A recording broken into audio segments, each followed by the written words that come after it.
Shalom. Shalom. Mari kita sungguh-sungguh memuji nama Tuhan. Amin. Haleluya. Kita semua bangkit berdiri. Kita mau terima kuasa daripada Tuhan. Haleluya.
kasih-Mu Bapa.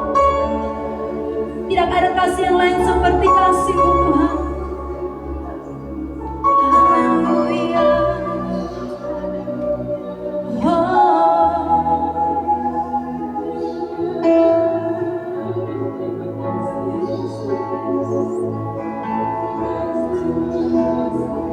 Sebab Kau besar, perbuatan-Mu ajaib, tiada seperti tiada seperti Engkau. Sebab Kau besar, perbuatan-Mu ajaib, tiada seperti tiada seperti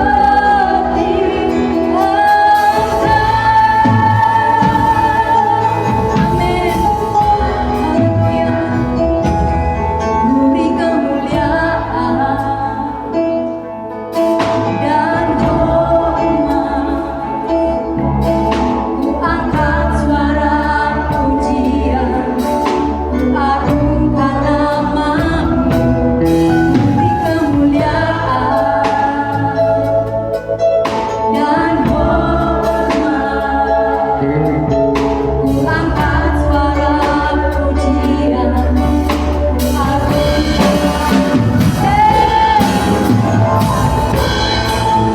perbuatan-Mu ajaib, tiada seperti Engkau.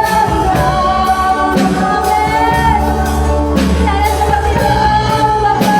Sebab Kau besar, perbuatan-Mu ajaib, tiada seperti Engkau.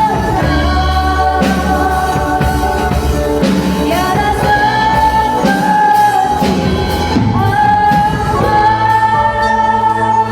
Mari nyatakan pujian dengan sungguh-sungguh. Beri kemuliaan bagi Tuhan kita. Beri kemuliaan dan hormat. Ku angkat suara pujian, ku agungkan nama-Mu. Beri kemuliaan dan hormat. Ku angkat suara pujian, ku agungkan nama-Mu. Perbuatan-Mu ajaib, tiada seperti Engkau. Tiada seperti Engkau.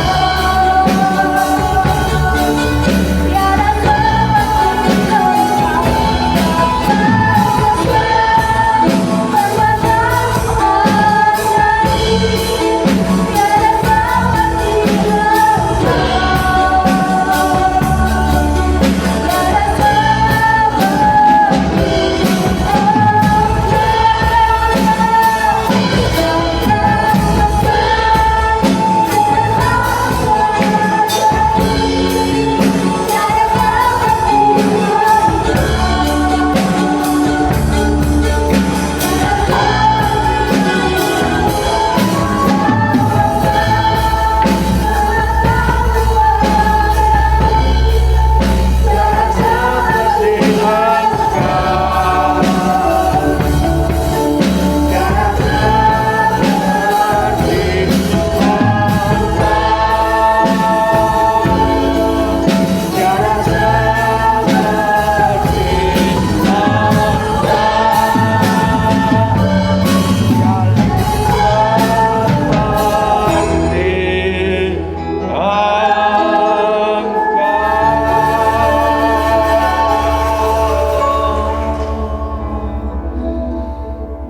Sungguh kami bersyukur kepada Tuhan karena kami memiliki Allah yang ajaib. Tiada duanya, hanya Engkau satu-satunya juru selamat kami yang telah mengubah kami, memimpin kami, mengampuni kami, bahkan memberkati kami. Pujian yang kami naikkan kepada-Mu menjadi dupa yang harum di pemandangan-Mu. Sekarang kami buka hati untuk firman-Mu. Berfirmanlah ya Tuhan, karena kami ada mendengar. Urapan-Mu atas kami semuanya, dalam nama Tuhan Yesus kami berdoa. Amin, amin. Silakan duduk kembali. Puji Tuhan. Shalom. Iya. Walaupun di luar hujan, di sini nggak hujan. Haleluya. Ya.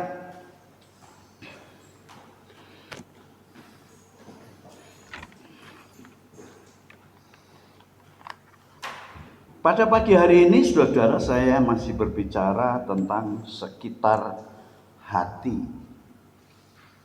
Ya, hati. Kalau kemarin kita telah mendengar firman Tuhan mengenai membuang, membiasakan diri, atau membuang perilaku yang buruk, ya, supaya perilaku yang baik terus ada dalam hidup kita. Saudara, kalau saya membaca Mbah Google, di dalam Alkitab itu ada 300 kali berbicara mengenai hati. Kalau berbicara mengenai jangan takut, itu kurang lebih 360. Atau setiap hari Tuhan itu berbicara tentang jangan takut. Supaya kita dapat, saudara, memelihara hati. Karena memang Amsal Sulaiman berkata, ketika kita bisa menjaga hati kita dalam segala kewaspadaan, maka dari situlah terpancar kehidupan.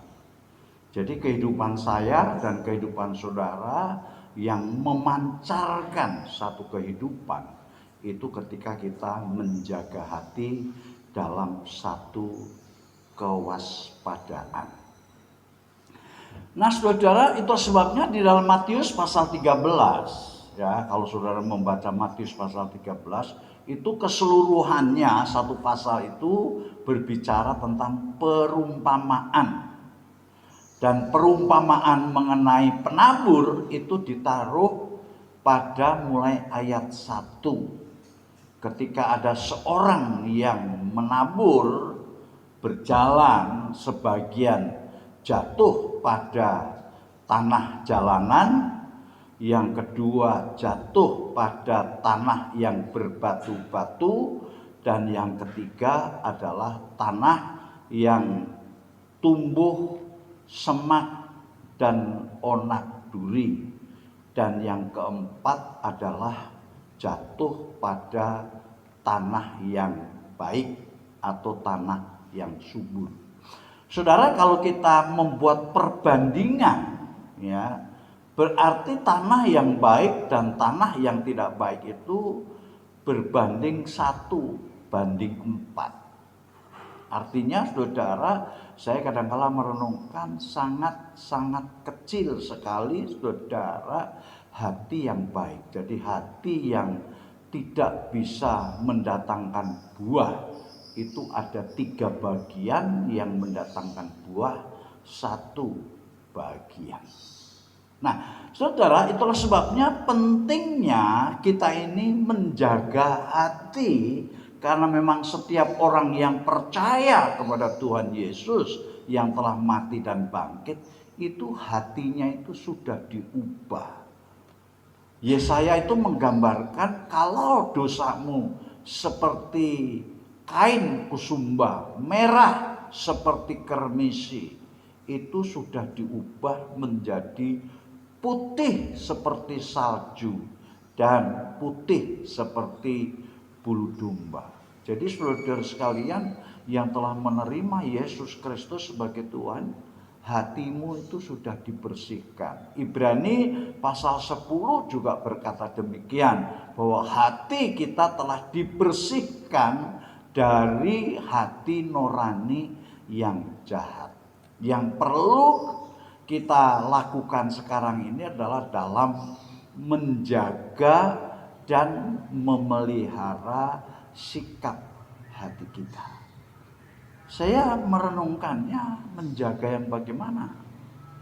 Yaitu yang pertama menjaga jangan sampai kita menjadi keras hati lagi. Karena sejarah bangsa Israel membuktikan saudara bahwa orang Israel itu adalah umat pilihan Allah, orang yang telah dikuduskan saudara, tetapi di dalam perjalanannya menuju kepada tanah Kanaan itu kemudian Israel itu disebut oleh Alkitab itu adalah bangsa yang keras hati, bangsa yang keras tengkuk, bangsa yang suka memberontak. Berarti bangsa Israel saudara tidak bisa menjaga hatinya yang sudah disucikan dan sudah dibersihkan sehingga kembali kepada kehidupan yang lama, keras tengkuk, ya, keras kepala, ya, suka memberontak, tidak mau mendengar nasihat. Itu adalah orang Israel. Tetapi bagi kita tidaklah demikian saudara, karena kita mau menjaga setiap hati kita. Lebih-lebih saudara, mengapa kita ini menjaga hati kita? Dalam Yeremia pasal 17 ayat yang ke-9, hati itu penipu. Kadang-kala banyak orang saudara bukan tertipu oleh orang lain, tetapi tertipu oleh sikap hatinya sendiri. Ya wis lah, ngene wae ora apa-apa, ya, ndak apa-apa, sudahlah, ya. Sekarang ini kan sedang musim corona, ya, ndak ibadah juga nggak apa-apa, disengaja, saudara. Padahal saudara, dalam musim corona ini pemerintah sudah memberikan kesempatan lagi bagi setiap orang percaya itu untuk beribadah. Yang paling penting adalah menjaga protokol kesehatan. Jadi saudara, benar-benar hati kita ini saudara harus kita jaga supaya kita tidak menjadi orang yang keras hati lagi. Ya, kita harus terus-menerus saudara menjaga hati yang baik, hati yang subur saudara, sehingga setiap saat saudara membaca firman, mendengarkan firman, beribadah kepada Tuhan, firman itu bisa bertumbuh dengan baik, ya, tidak dimakan burung saudara, tidak layu ketika kena saudara sinar panasnya matahari atau persoalan-persoalan hidup, atau tidak dibelit oleh rasa khawatir, oleh tipu daya kekayaan, melainkan firman itu bisa bertumbuh dengan baik. Itu juga saudara disebutkan tidak sama hasilnya. Ada yang 30 kali lipat, ada yang 60 kali lipat, ada yang 100 kali lipat. Kalau saudara saya tanya, pilih yang mana saudara hati yang baik itu menghasilkannya? Sudah tentu semuanya akan menyambut yang 100% full. Oke? Amin? Ya, saudara. Nah, itu sebabnya saudara, supaya hasilnya itu full, maka kita juga harus full dalam menjaga hati kita. Nah, sekarang cara bagaimana saudara kita ini menjaga hati itu? Mari kita akan melihat di dalam Efesus, saudara, Efesus pasal yang keempat.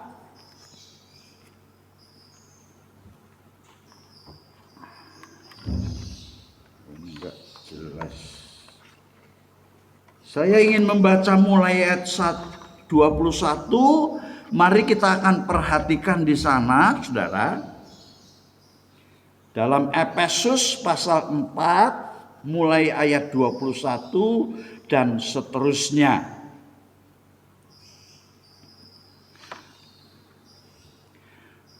Karena kamu telah mendengar tentang Dia. Kata telah itu masa lampau. Berarti bukan hari ini saja saudara mendengar firman, tetapi masa lampau pun saudara telah menerima, mendengar firman. Ya, saya tidak tahu berapa tahun saudara telah menjadi orang Kristen. Sejak saudara mendengar firman, itu yang dikatakan telah. Ya, saudara, saya mulai tahun 73 telah mendengar firman. Ya. Jadi langkah yang pertama untuk menjaga hati itu adalah mendengar. Kalau di dalam Ulangan pasal 28, saudara, dengarlah baik-baik.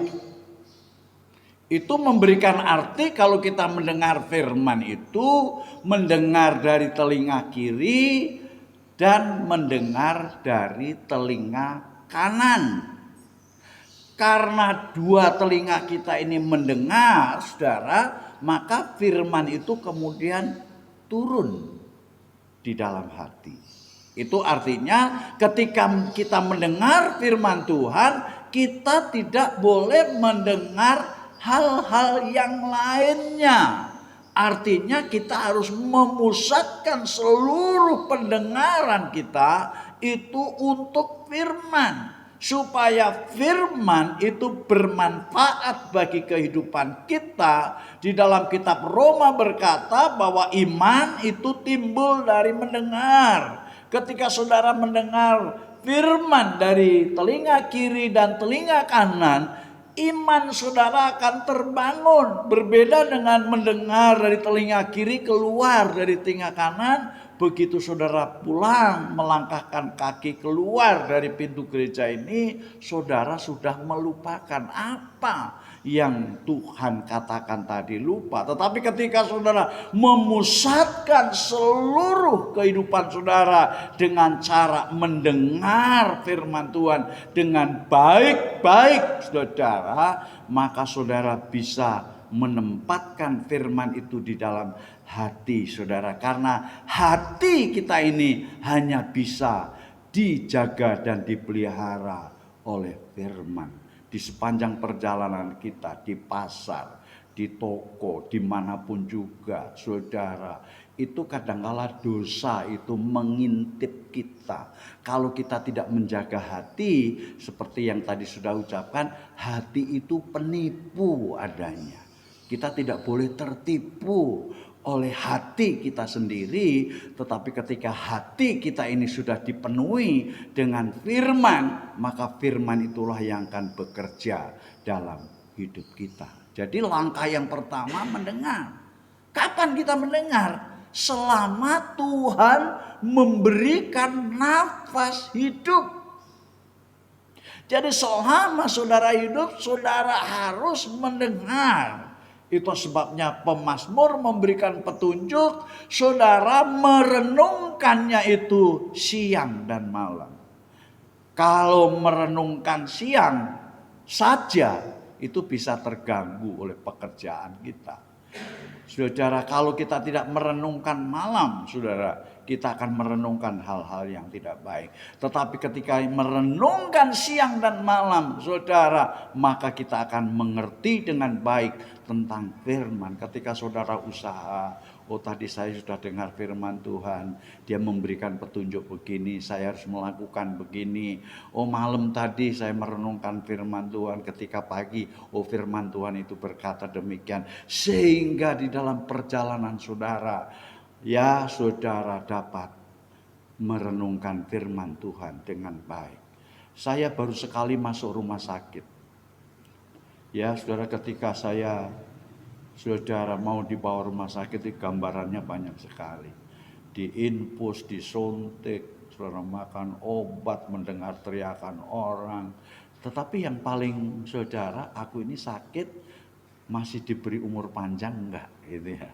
Saudara. Jadi ketika merenungkan seperti itu, saudara, kemudian saya berbalik ke belakang di sana, saya telah merenungkan firman Tuhan, walaupun kami belum sempurna, tetapi kami telah memulai memiliki rasa takut akan Tuhan, memelihara hati dan lain sebagainya. Karena saya telah mendengar firman Tuhan tentang Yesus yang telah mati dan bangkit pula, itu yang harus kami percayai. Itu langkah pertama.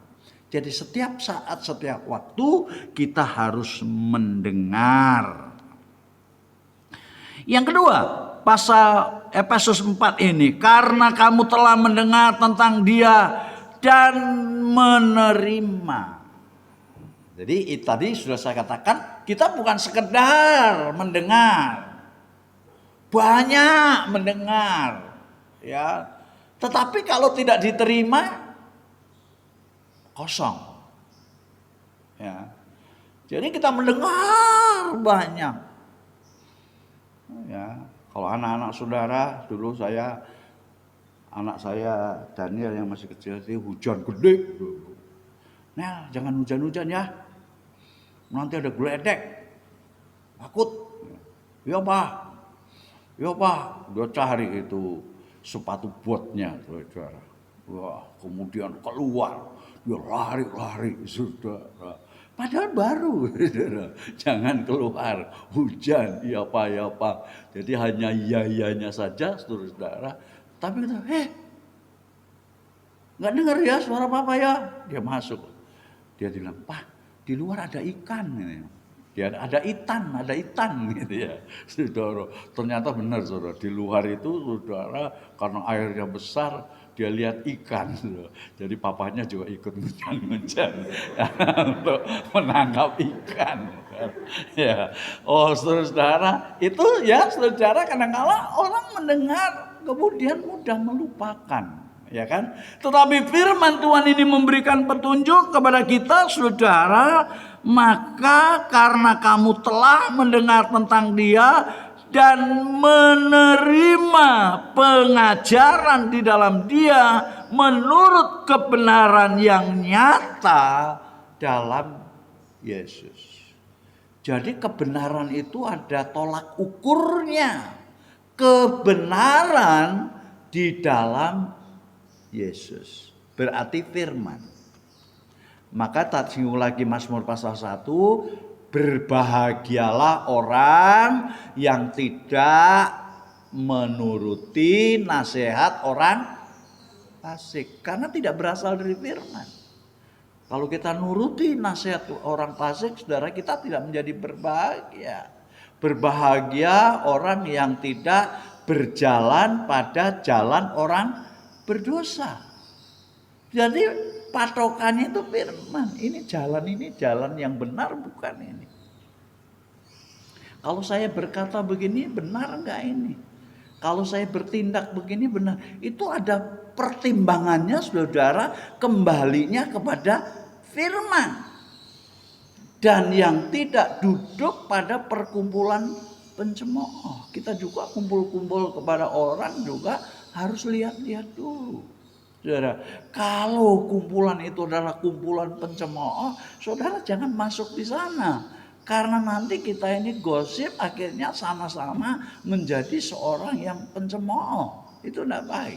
Makanya firman Tuhan, janganlah engkau mengikuti nasihat orang fasik, jangan berjalan pada jalan orang berdosa, jangan duduk pada perkumpulan pencemooh, tetapi yang kesukaannya, hobinya, kesenangannya, kerinduannya adalah Taurat Tuhan. Hati saudara sudah jaga. Rindu sekali tentang firman. Kalau belum baca firman, belum puas. Baca firman, ada petunjuk. Maka firman Tuhan itu berkata, maka engkau akan seperti pohon yang ditanam di tepi aliran air, yang berbuah pada musimnya, daunnya tidak layu. Apa saja yang engkau perbuat itu berhasil. Jadi memancarkan kehidupan itu artinya membuat kehidupan kita berhasil.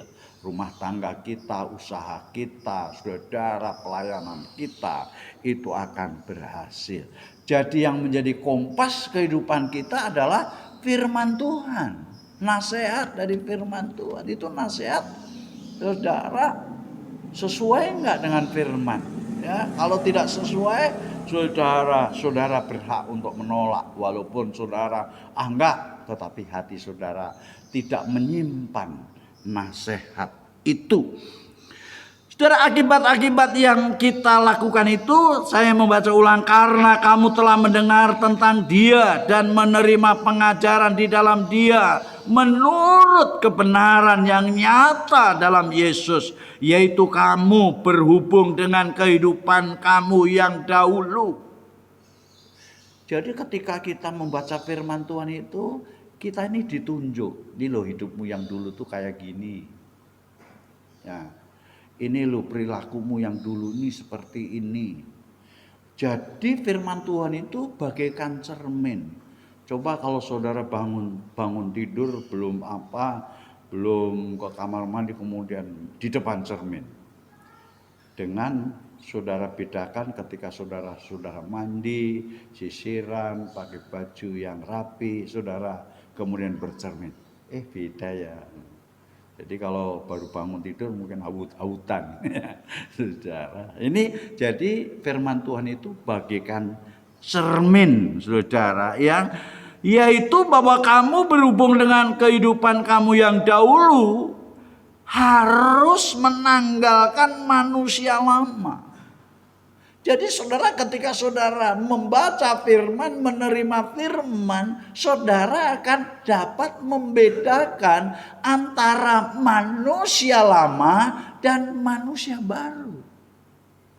Itu yang dinamakan bahagia. Kenapa? Karena firman itu akan mengubah dalam hidupmu. Saya tidak bisa mengubah saudara. Khotbah saya juga tidak bisa mengubah saudara ketika saudara tidak mau menerima apa yang saya khotbahkan. Tapi tatkala saudara mendengar, menerima apa yang saya khotbahkan, itu yang mengubah saudara. Karena itu sebagai cerminan, firman Tuhan itu mengajak saya seperti ini. Dulu orang yang sangat jelek, mulut saya jelek, pandangan saya jelek, penciuman saya jelek. Sekarang Tuhan itu maunya begini. Itu kemudian mengubah, Tuhan itu maunya begini. Proses, sudah. Perubahan hidup itu proses. Bukan radikal, tetapi proses. Semakin kita banyak mendengar firman Tuhan, semakin kita dikuduskan, semakin kita disucikan, semakin kita diubah sampai Tuhan datang kembali, kita menjadi sempurna. Jadi sebetulnya saudara juga harus merenungkan bahwa perubahan hidup itu proses. Itu sebabnya kita tidak boleh menghakimi orang yang ada dalam kekurangan. Mungkin dia itu dalam proses itu susah sekali untuk meninggalkan ini, susah sekali. Tetapi mungkin di dalam dirinya sudah punya keinginan, aku meninggalkan, tapi belum mampu, belum punya kemampuan. Karena firman itu saudara belum memberikan kuasa dalam hidupnya. Makanya ketika kita melihat kekurangan orang, saudara, perlu kita doakan supaya dia juga dimampukan untuk bisa berubah. Yang memenuhi atau menemui kebinasaan oleh nafsunya yang menyesatkan. Jadi kehidupan lama itu bukan saja saudara-saudara membawa kepada kita kebinasaan, tetapi itu menyesatkan. Jadi orang yang tersesat itu bukan karena dibawa orang dan lain sebagainya, tapi ketika saudara mengikuti yang tidak benar itu sebetulnya sudah tersesat. Makanya dosa itu saudara dalam bahasa asli itu harmatea, meleset. Ya. Saudara, kalau saudara ahli dalam menembak burung atau apa lain sebagainya, saudara, itu harus pas. Dari garis depan dengan garis yang di depan itu harus pas dengan apa yang kita sasarkan. Saudara, itu namanya saudara harmatea. Ya, harmatea artinya meleset, artinya tidak sama, tidak matching, tidak sinkron. meleset sedikit saja saudara, kalau kita menembak burung dari sini saudara, itu hanya saudara beda mungkin sedikit saja, tetapi di sana mungkin sudah bedanya setengah meter dan lain sebagainya. Ya, jadi kehidupan lama itu sangat menyesatkan saudara, tetapi juga membawa kebinasaan. Itu sebabnya ayat 23 berkata supaya kamu, maksudnya belum, yaitu bahwa kamu berhubung dengan kehidupan kamu yang dahulu harus menanggalkan manusia lama. Jadi memang benar-benar kita harus tinggalkan itu manusia lama yang menemui kebinasaannya oleh nafsunya yang menyesatkan, supaya kamu dibaharui di dalam roh dan pikiran. Ini tujuannya di situ. Jadi hati itu saudara-saudara adalah bagian dari spirit dalam diri kita. Jadi hati itu bukan segumpal hati yang kita punya, tapi itulah pusat dari segala kehidupan kita, di mana emosi dan kehendak itu ada.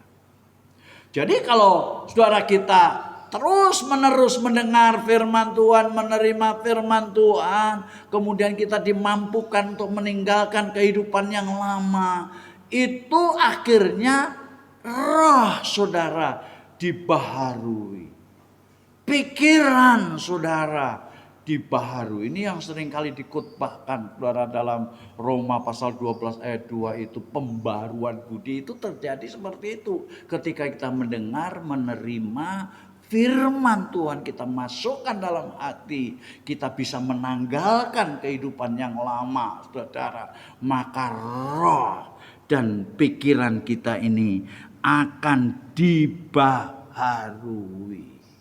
Jadi kalau roh dan pikiran saudara diperbarui, maka Amsal Sulaiman pasal 4 saudara ayat 18 dan 24 itu berkata, hidup orang benar itu bagaikan cahaya dari pagi hari terus bertumbuh sampai ke tengah hari.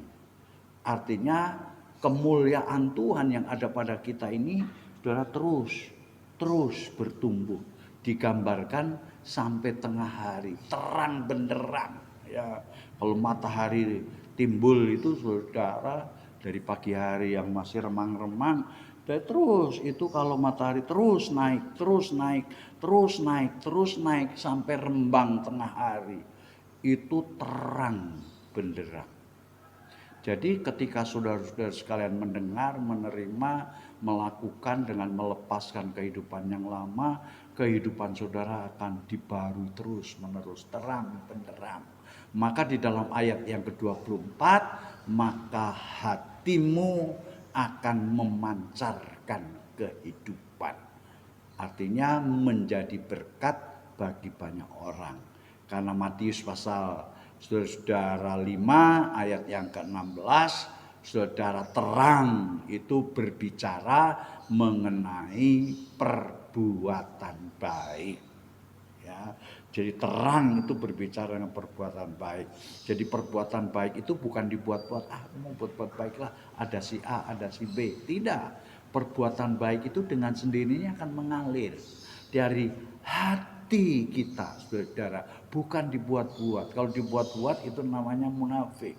Kalau ada orang melakukan yang baik, kalau tidak ada orang yang jahat, itu bukan begitu. Perbuatan baik itu memang muncul keluar dari sikap hati kita yang sudah diperbarui. Memang hidupku seperti itu, saudara. Makanya ketika saudara mungkin dicela, mungkin dihina, mungkin diejek, asok lah, ya kan, saudara, itu modus lah. Saudara tenang aja. Kenapa? Karena sikap hati saudara yang berbicara. Aku ini menolong orang, saudara, itu memang dengan sikap hati. Memang hati saya begitu. Jadi ketika saudara mungkin dicela dan lain sebagainya, karena memang sikap hatinya saudara seperti itu, ya seperti itu, ya biarinlah orang ngomong gitu. Yang penting memang sikap hati saya itu seperti itu, perbuatan baik. Itu artinya memancarkan kehidupan. Itu nggak bisa dicegah, saudara. Ya, wah ini saudara, ketika hati kita ini terus menerus diperbaharui, saudara,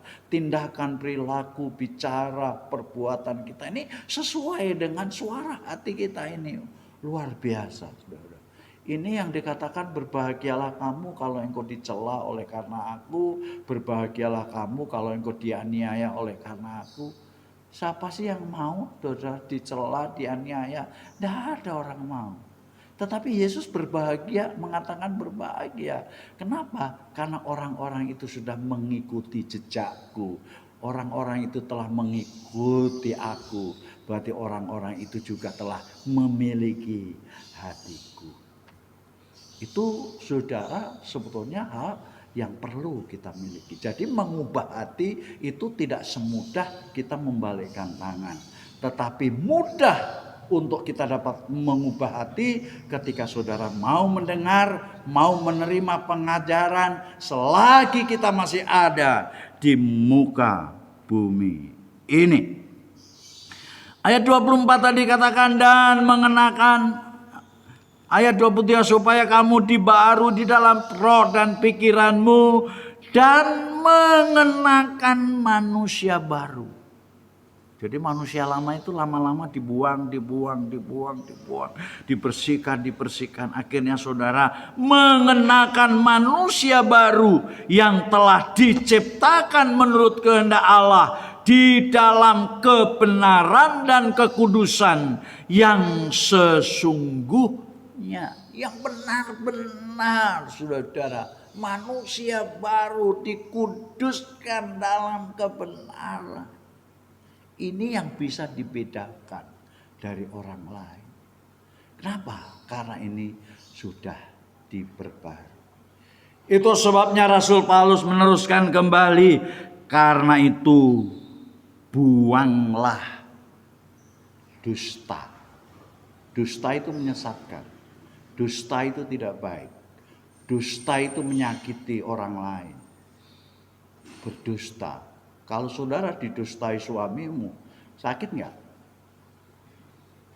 Kalau suami didustai istri, sakit nggak? Dusta itu sebetulnya kejam, saudara. Nah, itu sebabnya kalau saudara sudah berjanji kepada orang, itu harus ditepati. Jangan kowe mau ngomong tok, gitu ya, saudara. Ya, saudara, enggak. Ini kalau ngomong, ya, gitu. Wah, saudara, itu artinya saudara membuang dusta. Gampang gak membuang dusta? Gampang ketika saudara telah dikuduskan dan dibenarkan. Ada kebenaran dalam hidupmu. Karena dusta itu gak boleh. Ya, saudara, kita gak boleh buang. Ya. Karena itu buanglah dusta dan berkatalah benar seorang kepada yang lain. Karena kita adalah sesama manusia. Kadang dengan dusta tersinggung, akhirnya persaudaraan kita terbelah. Tapi kalau saudara berkata benar, saudara, itu saudara bisa bersekutu satu dengan yang lain. Kenapa? Karena kita dapat dipercayai oleh orang lain. Apabila kamu menjadi marah, marah itu boleh. Ini emosi. Marah itu boleh. Saudara boleh marah dengan suamimu, marah dengan istrimu, marah dengan anakmu. Tapi marah ini ada batasnya. Ya, kemarin saya membaca Facebook atau apa. Orang Jepang dan orang Indonesia itu beda. Sama, ya beda, ya sama. Kalau orang Jepang itu katanya sedikit marah, boleh nggak? Boleh.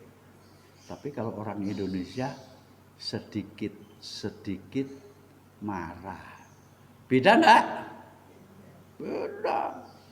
Orang Jepang sedikit marah. Kalau orang Indonesia sedikit-sedikit marah. Kesinggung laporan HAM. Nama baiknya dikotorin, saudara laporan kepada polisi. Nama baik saya, wah, sedikit-sedikit marah. Itu tidak marah, tidak boleh ya. Saudara, marah boleh, tapi batasnya jangan sampai matahari terbenam. Kalau saudara masih marah sejak matahari terbenam, itu dipastikan saudara tidak bisa tidur. Kalau marah pada siang hari, saudara bisa mengerjakan ini, mengerjakan itu, dan lain sebagainya. Marahnya kayaknya hilang. Tapi kalau marah itu tetap ada di sini, nanti kalau matahari sudah terbenam, saudara mau tidur, marahnya masih di sini, saudara tidak bisa tidur. Itulah sebabnya kenapa kalau saudara boleh marah tapi tidak sampai matahari terbenam. Yang paling baik apa ketika saudara marah? Kita saling mengampuni. Mengampuni itu adalah melepas kemarahan, melupakan kesalahan orang, itu mengampuni.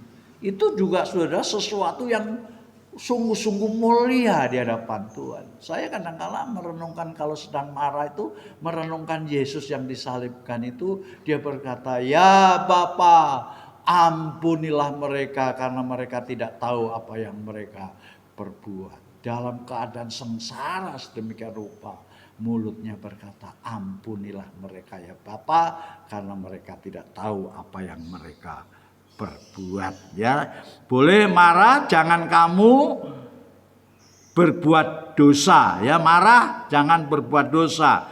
Janganlah matahari terbenam sebelum padam amarahmu. Dia cepat-cepat selesaikan masalahmu sebelum matahari terbenam. Ya, saudara, karena sudah nanti kalau terus-menerus dikuasai oleh dosa, marah saudara akan berbuat dosa. Dan jangan beri kesempatan kepada iblis. Jadi sebenarnya iblis itu menyelinap dalam hidup kita ketika hati kita ini marah.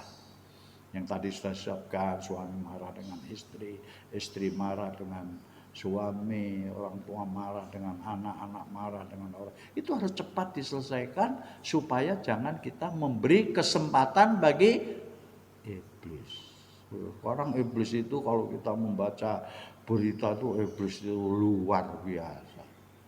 Saudara, ya saling mendendam, saling memaki, saling mencaci, bahkan membunuh, mengeluarkan kata-kata yang sangat-sangat menyakitkan saja. Orang bilang, itu kan pendapat saja saya, itu tidak bisa diubah siapapun juga. Demokrasi, ya saudara, bebas mengutarakan pendapat. Tapi kalau pendapatnya jahat, masa akan diberi kesempatan? Tidak. Saudara, jangan saudara memberi kesempatan bagi iblis. Orang yang mencuri, jangan ia mencuri lagi. Orang yang suka mencuri, jangan mencuri lagi. Mencuri itu artinya bisa diartikan merugikan orang lain.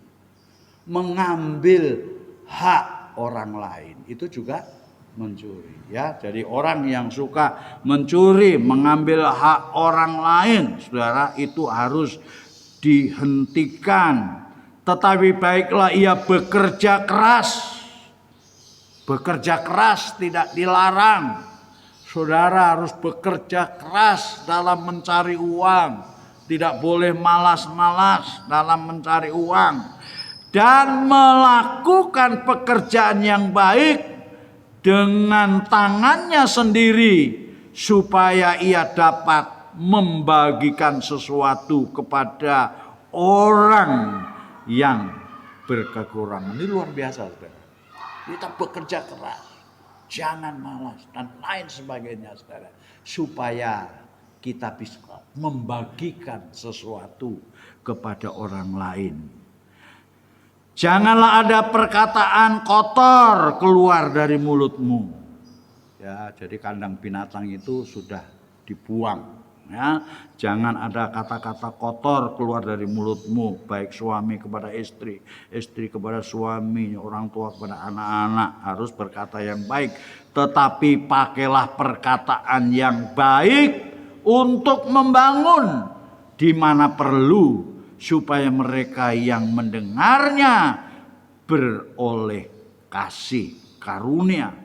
Dan janganlah kamu mendukakan Roh Kudus Allah yang telah memeteraikan kamu menjelang hari penyelamatan. Di dalam diri kita ada Roh Kudus, namanya Roh Kudus, Roh kebenaran. Berarti kita harus mengatakan yang kudus, mengatakan yang baik, mengatakan yang benar. Kalau kita mengatakan yang tidak baik dan tidak benar, kita bisa mendukakan Roh Kudus. Kalau Roh Kudus berduka dalam hidupmu, saudara kadang-kadang, kenapa ya aku susah? Orang ngerti loh, maksud kok susah. Saudara, karena saudara sudah mendukakan Roh Kudus, tetapi tidak saudara sadari. Banyak orang-orang Kristen, saudara, yang suka mendukakan Roh Kudus dengan perbuatan-perbuatan, dengan perkataan-perkataan, dengan tingkah laku yang tidak sesuai dengan firman Tuhan. Jadi inti yang saya sampaikan ini, bagaimana cara kita menjaga hati siang dan malam merenungkan firman. Dengar firman. Dengar firman. Bukan hanya firman yang baik-baik saja, saudara. Tetapi mungkin firman yang menemplak, yang menelanjangi dosa kita, saudara. Yang keras-keras, saudara. Pokoknya itu firman Tuhan, itu kebenaran. Saudara dengar, saudara terima, saudara masukkan dalam hati. Saudara bisa menanggalkan kehidupan yang lama. Supaya roh dan pikiranmu, roh dan pikiran kita dibaharui setiap hari, sehingga dari dalam hati akan memancarkan kehidupan. Kita berkata baik dengan berkata jahat itu mengeluarkannya sama, tapi diterimanya beda. Ya kan? Kalau mengeluarkan kata baik itu menyegarkan, tetapi perkataan yang tidak baik mematikan. Itu sebetulnya yang disebutkan memancarkan kehidupan. Biar perkataanmu juga memancarkan kehidupan. Dan tingkah laku pun memancarkan kehidupan. Tuhan memberkati kita. Amin.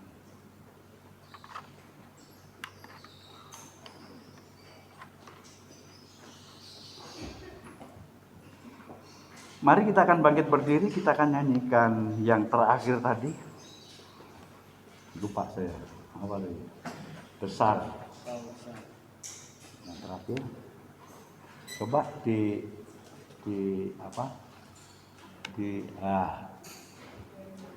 Ku beri kemuliaan.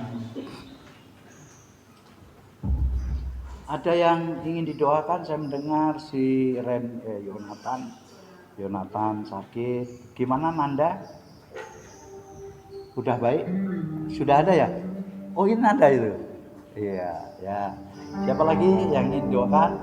Doakan istri saya, saudara ya. Dia juga sedang lemah tubuhnya ya. Siapa lagi yang ingin doakan? Ada ya.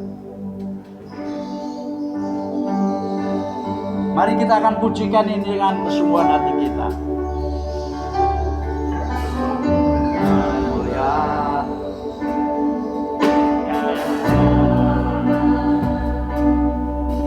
Dan hormat, ku angkat suara pujian. Dan hormat, ku angkat suara pujian. Agungkan namamu, besar perbuatanmu ajaib, tiada seperti Engkau, tiada seperti Engkau. Besar perbuatanmu ajaib, tiada seperti Engkau. Tiada seperti Engkau.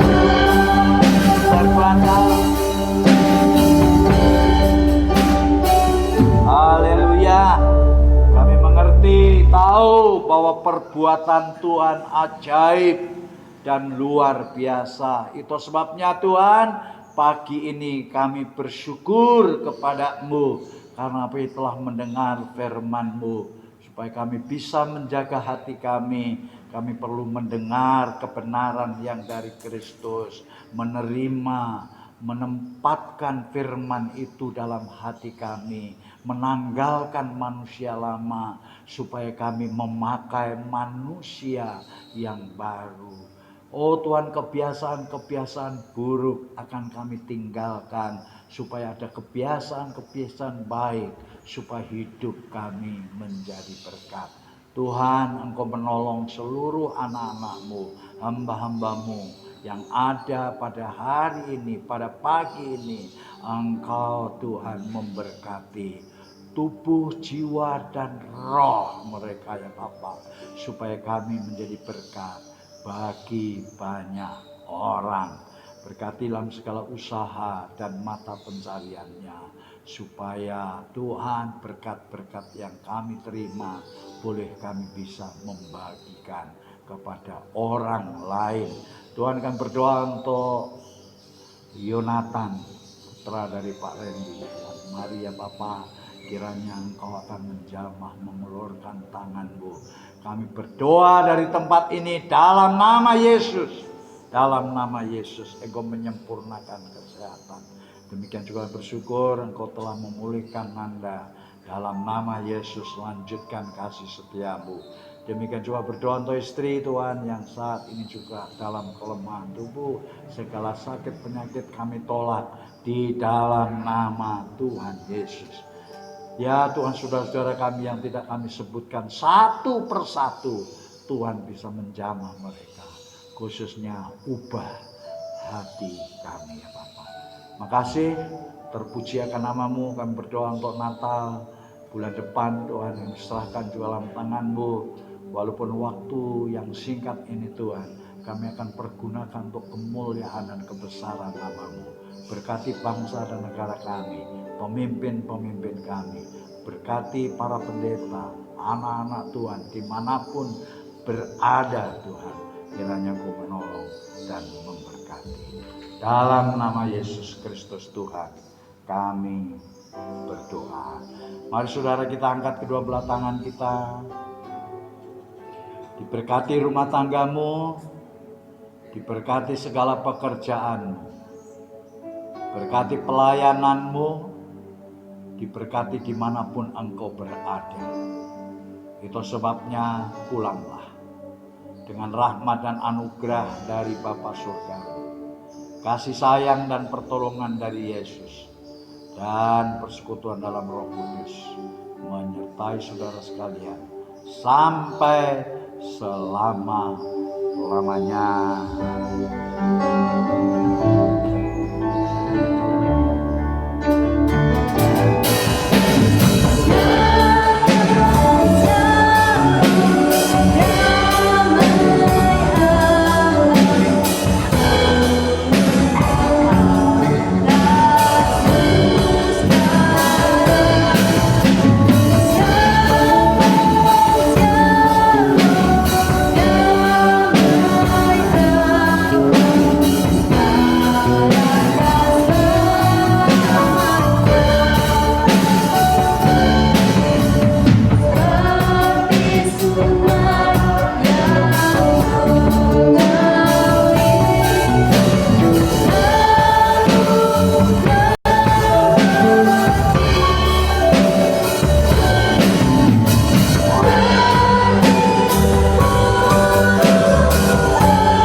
izin selamat hari Minggu. Sebentar jemaat Tuhan, jangan ada yang pulang dulu. Awal ini bicarakan Bapak Tunggal.